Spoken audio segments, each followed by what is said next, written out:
Most people do not notice instability when it first appears, not because it is hidden, but because it rarely arrives in the form they expect. There are no immediate shortages, no dramatic political declarations, no visible collapse of institutions. The trains still run, supermarkets remain full. Construction cranes continue turning above city skylines. Banks continue advertising confidence. And for a long time, daily life continues just enough to preserve the impression that the foundations underneath it must still be strong. Australia spent decades building exactly that impression. To much of the world, it appeared unusually durable. It avoided the worst of several global recessions. Its banking sector was considered disciplined. Population growth remained steady.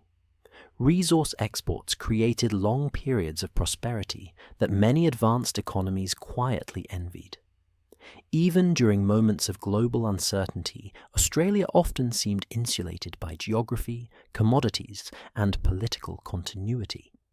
Analysts described it as resilient, stable, safe. And for a generation of middle-class Australians, that description felt accurate enough to trust. But systems rarely weaken from a single shock. More often, they become fragile through long periods of success.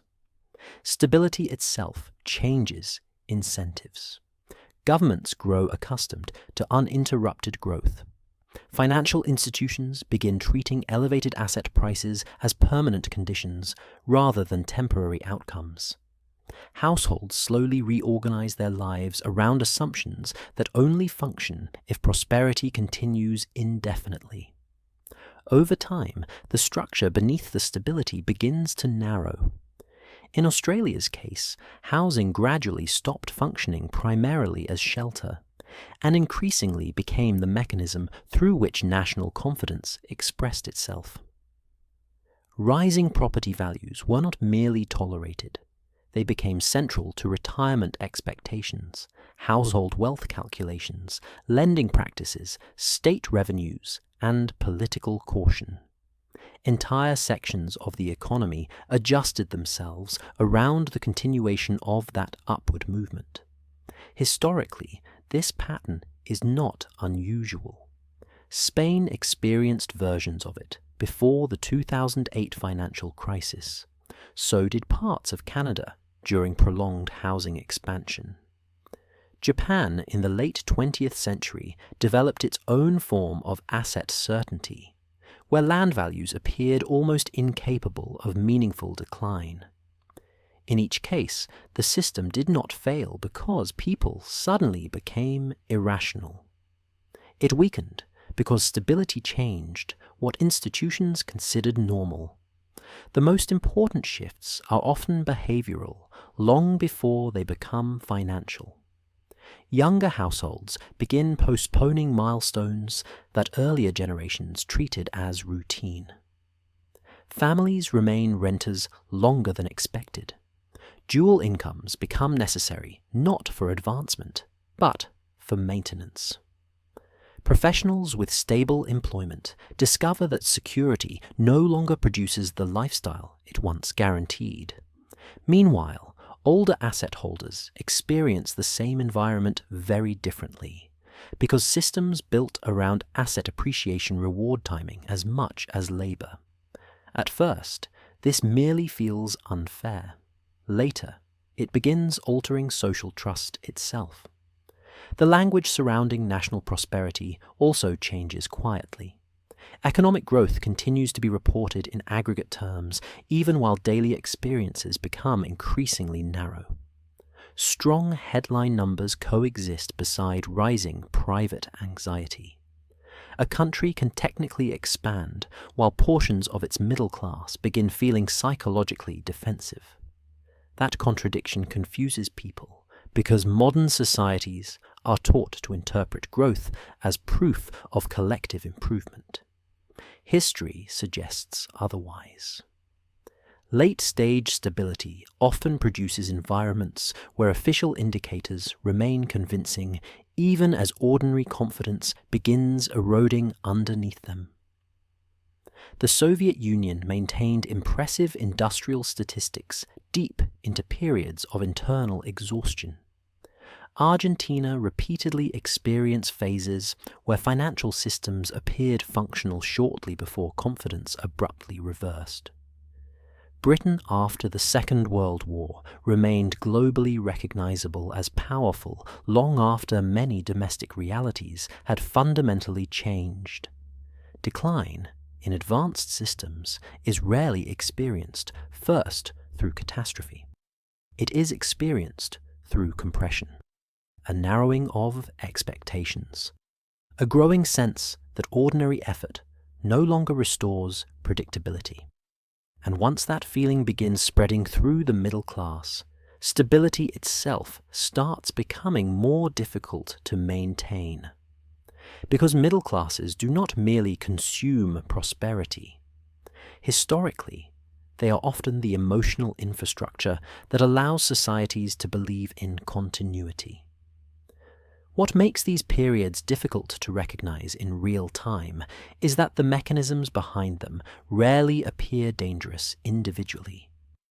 No single policy creates the entire condition.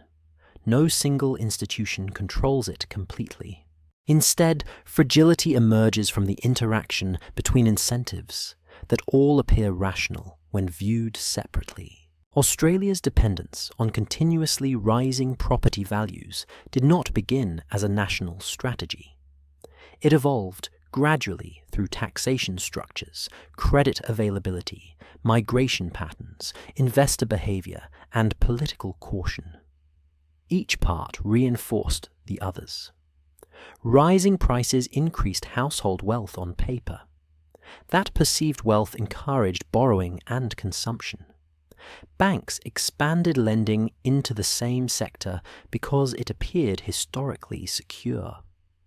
Governments became increasingly dependent on property-related revenues and economic activity connected to construction and real estate turnover. The structure worked well for years, precisely because confidence remained intact.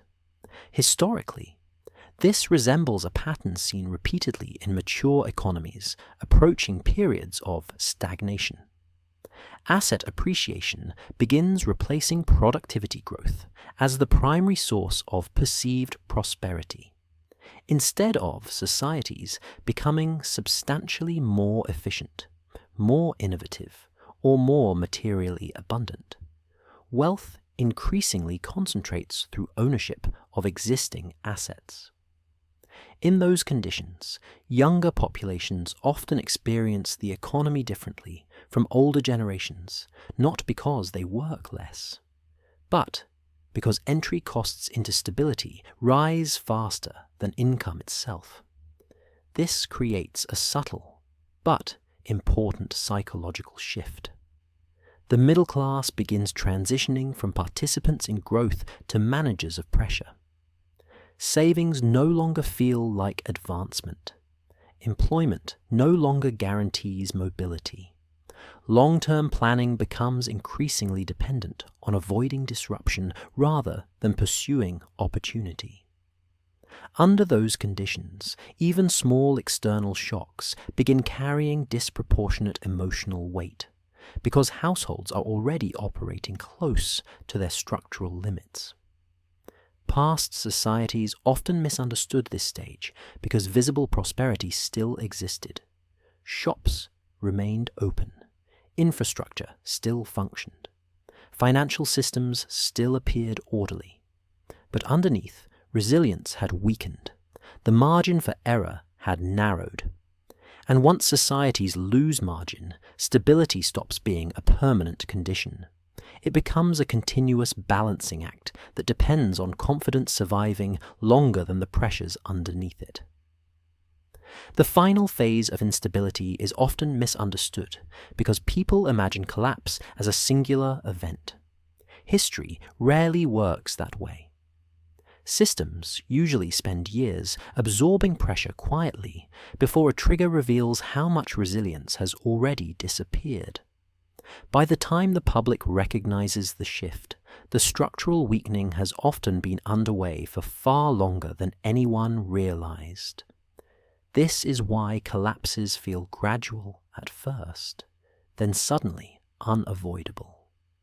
The trigger itself is frequently less important than the conditions surrounding it. In some countries, it was a banking shock. In others, a commodity decline, a currency crisis, or a sudden rise in borrowing costs. But historians looking backward often notice the same pattern. The visible event only mattered because the system had already become dependent on uninterrupted confidence. Australia's position today carries elements of that historical pattern, though not necessarily its exact outcome. The country still possesses functioning institutions, substantial resources, and advantages many nations would envy. But stability is no longer felt evenly across society. And when middle classes stop feeling secure, the effects spread quietly into everyday life long before they appear in national statistics. People begin delaying children. Adult sons and daughters return to family homes longer than expected. Careers once considered stable start feeling temporary. Entire professions continue functioning while gradually losing the ability to provide predictable futures.